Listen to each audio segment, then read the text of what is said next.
Ceasefire now. Hands off. Stop the war. Why are you shouting that at Israel and not Hamas? Stop now? While Hamas holds over 100 Israeli hostages in Gaza? While Hamas is saying there will be a second, a third, a fourth October 7th? Or is this a war that must be fought?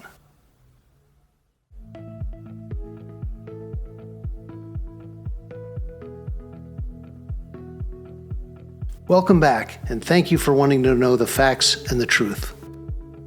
What's going on in the Israeli-Palestinian conflict is big. You can't miss it on the news.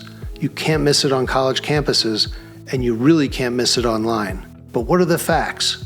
Why is this happening? That's what we're here to answer. Our approach is to examine the major themes and focus on the important events that help you make sense of what's happening today. We care about knowing the truth. We also care about the basic human right to live in peace. We care about ending the suffering. We care about finding justice. And we think you're here because you do too. The only path for us then is to go after the facts and be open to what they show us. Life can be beautiful without hatred, violence, and war. And maybe the way there starts with better understanding each other, better understanding the Jewish people, the Palestinian people, the history of their conflicts and past peace efforts, and some of the major issues standing in the way of forging real peace. What the Hell is Going On in Gaza is a 9-part series made up of 30 episodes, each designed to help you understand a different but important part of the picture. As part 2 of our series continues, our focus stays on answering some basic questions about Hamas. Here in episode 11, we'll go a step further. Given what we know about this situation, about Israel, and about Hamas, we'll consider the question of what must be done and why. Please be aware that this episode contains some descriptions of violence and sexual assault that viewers may find disturbing. If you would like to avoid this content, please refer to the times in the episode notes so you can skip ahead. Now let's get into it. We've covered quite a lot already, so let's quickly step through it to help clarify what should and can be done now. We learned in part 1 that Jews are indigenous to the land of Israel, that they're not white colonizers, that Israel is not an apartheid state, and it's not committing genocide. What all that means is that Hamas does not have any moral basis for attacking Israel over and over, let alone using such morally reprehensible tactics. As a side note, please be sure to watch part 6, where we address the important issues of morality in greater detail. We learned so far in part 2 that Hamas is committed to the path of terrorism, cannot be trusted, diverts and steals the international aid meant for Palestinians, and has brought the citizens of Gaza, as well as Israel, nothing but misery and death. Those are just generalizations, though. This isn't easy, but let's talk about what Hamas actually did on October 7th. Time magazine published just a small sample of the sickening atrocities committed by Hamas on October 7th. We'll read a few excerpts, hard as that is to do. First, here's how Time magazine explains the situation. Quote, "The appalling record of Hamas's brutality has set a new standard in graphic evidence of unrivaled human atrocities. In the aftermath of the October 7th brutal massacre of 1,400 innocent Israeli civilians, including mass rapes, tortures, bonding and immolation of toddlers, beheadings, and live mutilation, massive, horrifying video and photographic imagery of the grotesque scenes was available through the sickening scenes which greeted Israeli rescuers who found few victims alive, but even more footage was provided by the gleeful terrorists themselves from their own body cameras, dash cams, and the devices of victims as they were being slaughtered.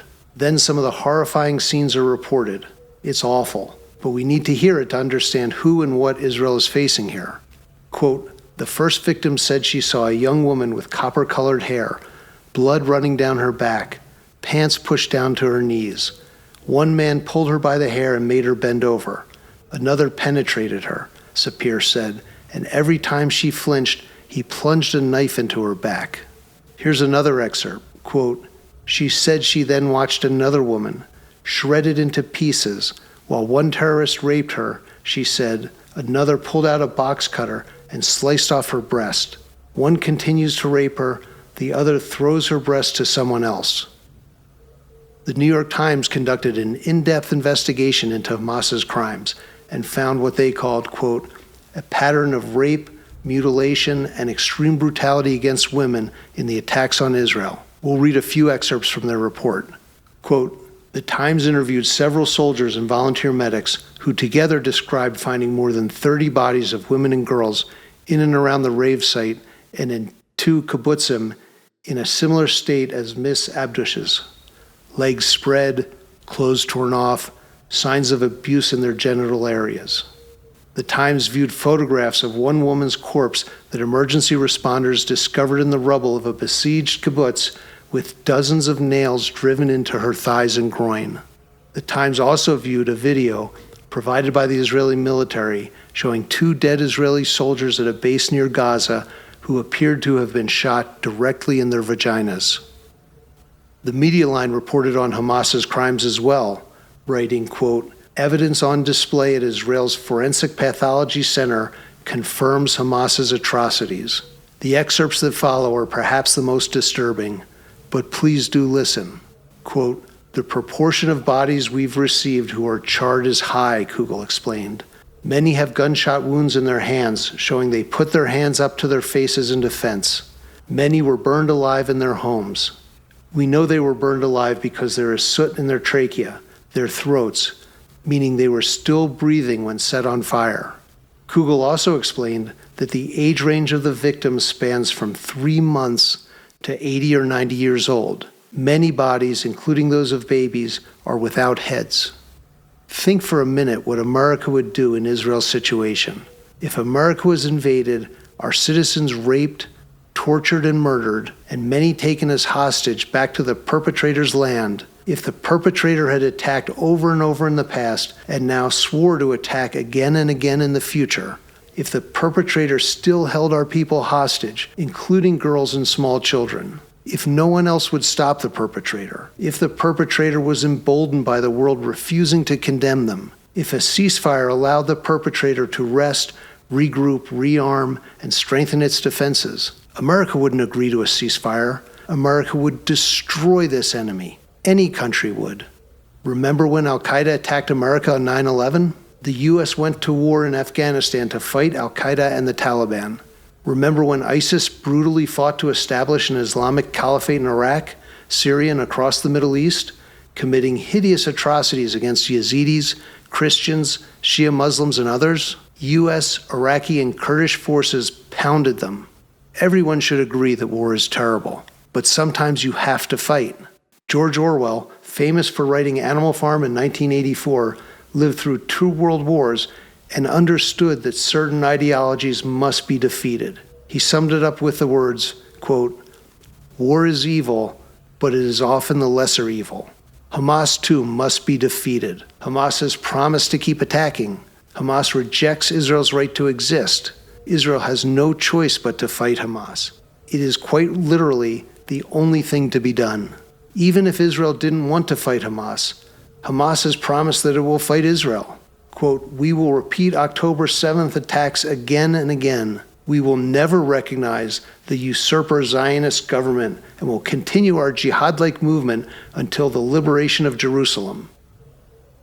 Once more, let's review what we know. Hamas is committed to destroying Israel and killing Jews. Hamas leaders still say it very openly. It's in Hamas's founding charter. Hamas rejects any peace with Israel. Hamas tortured, raped, kidnapped, and murdered on October 7th, and now proudly boasts they will do it again. Hamas is a genocidal terrorist organization that must be stopped.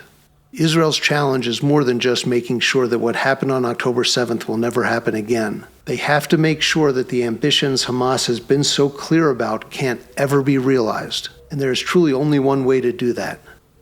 Like George Orwell, philosopher John Stuart Mill knew that war was sometimes necessary. Quote, "War is an ugly thing, but not the ugliest of things. The decayed and degraded state of moral and patriotic feeling which thinks that nothing is worth war is much worse."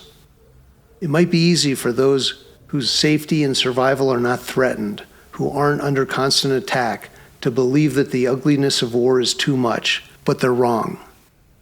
Lastly, let's touch on the criticism that Israel's war against Hamas will only serve to create new terrorists. The argument is that the misery and death will inspire yet another generation of Palestinians to hate Israel, continuing the awful cycle of violence. This argument doesn't withstand scrutiny. First of all, what's created so much of the hatred and violence to date is Arab intolerance for Israel's existence, religious extremism, and the relentless diet of anti-Jewish, anti-Israel lies fed to Palestinians beginning when they're small children. These are the problems that must be addressed if there's to be peace in the Middle East. Until then, consider the fact that Germans don't hate the British or Americans today, even though the Allies reduced their cities to rubble in a war that killed some 2.1 million civilians. The Japanese don't hate Americans today, even though America reduced its cities to rubble in a war that killed some 800,000 civilians. The Vietnamese don't hate Americans today, even though America exacted a devastating toll on the country in a war that killed some 600,000 civilians. Why then is there this apparent certainty that Israel is only creating more terrorists by defending itself? That's simply not logical. Thank you for continuing to watch our series, What the Hell is Going On in Gaza? We hope you got a much better understanding of Hamas and now have more context for understanding the situation in Gaza. If you'd like to leave a comment or get in touch, visit our website at www.getthefactsmiddleeast.com. There's a lot more to learn in this series, so we hope you'll go on to part 3, How Did We Get Here? If we're going to look forward and think intelligently about solutions, we first need to understand what's happened to lead us here. Thank you for joining us. We appreciate your interest in learning more about the war in Gaza. And remember, where there is no knowledge, there can be no insight.